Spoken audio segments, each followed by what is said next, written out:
सभी बच्चों का साइंस की क्लास में स्वागत है। लेसन 13 ध्वनि 30.2 मनुष्यों द्वारा उत्पन्न ध्वनि। कुछ देर तक जोर से बोलिए या गाना गाइए अथवा भौरे की भांति गुंजन कीजिए। अपना हाथ अपने कंठ पर रखिए। क्या कुछ कंपनों को आपको अनुभव होता है? मनुष्य में ध्वनि वाक यंत्र या कंठ द्वारा उत्पन्न होती है। अपनी उंगलियों को कंठ पर रखिए तथा एक कठोर उभार को खोजिए जो निगलने समय चलता हुआ लगता है। शरीर का यह हिस्सा वाक यंत्र कहलाता है। यह श्वसन नली के ऊपरी सिरे पर होता है। बेटे, वाक यंत्र किसे कहते हैं? शरीर का यह हिस्सा वाक यंत्र कहलाता है। इसका आंसर क्या बनेगा?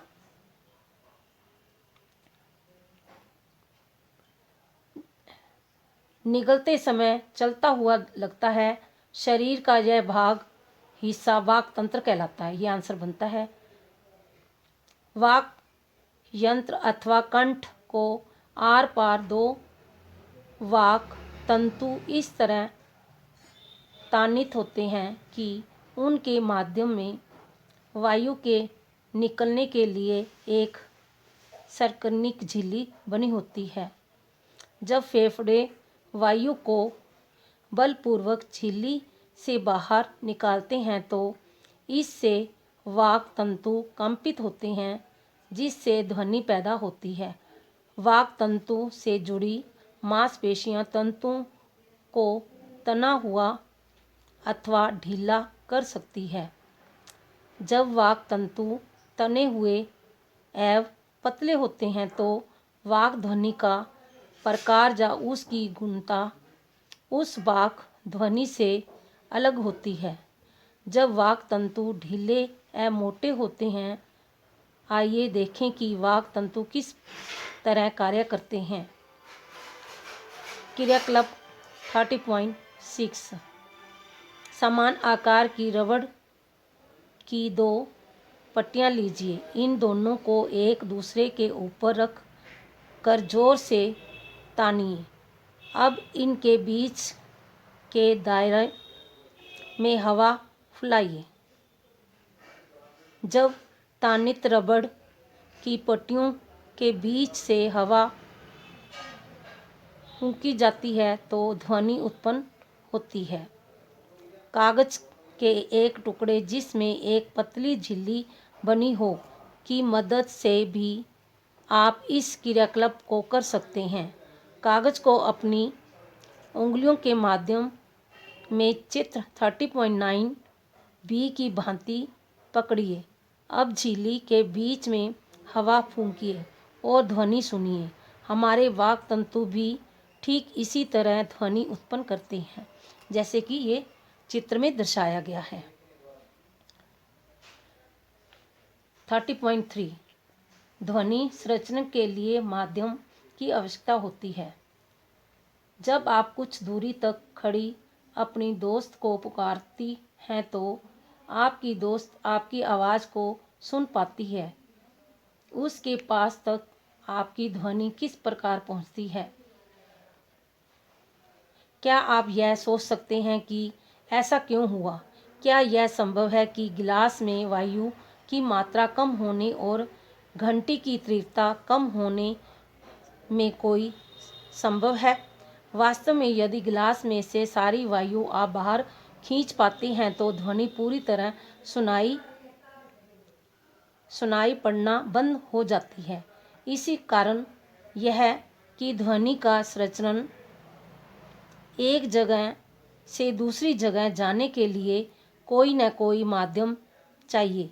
जब किसी बर्तन में से वायु पूर्ण निकाल दी जाती है तो कहा जाता है कि बर्तन में निर्वात है। ध्वनि निर्वात में संचरित नहीं हो सकती। क्या ध्वनि द्रवों में संचरित होती है? आइए पता करें। क्रियाकलाप 30.8। एक स्नान टब या बाल्टी लीजिए, इसे स्वच्छ जल से भरिए। एक हाथ में एक छोटी सी घंटी लीजिए। ध्वनि उत्पन्न करने के लिए इस घंटी को जल में हिलाइए। यह ध्यान रखिए कि घंटी बाल्टी अथवा टब की दीवारों को न छुए। अपने कान जल की सतह पर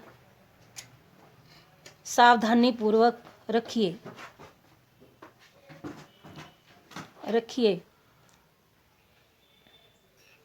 चित्र 13.11 ध्वनि जल में संरचित होते हुए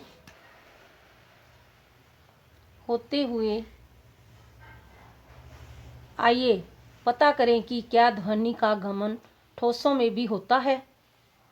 आप अपने कानों को लकड़ी अथवा धातु की किसी लंबी मेज के एक सिरे पर रखकर तथा अपने दोस्त को दूसरे सिरे को खरोंचने के लिए कह कर भी उपयुक्त क्रियाकलाप कर सकते हैं।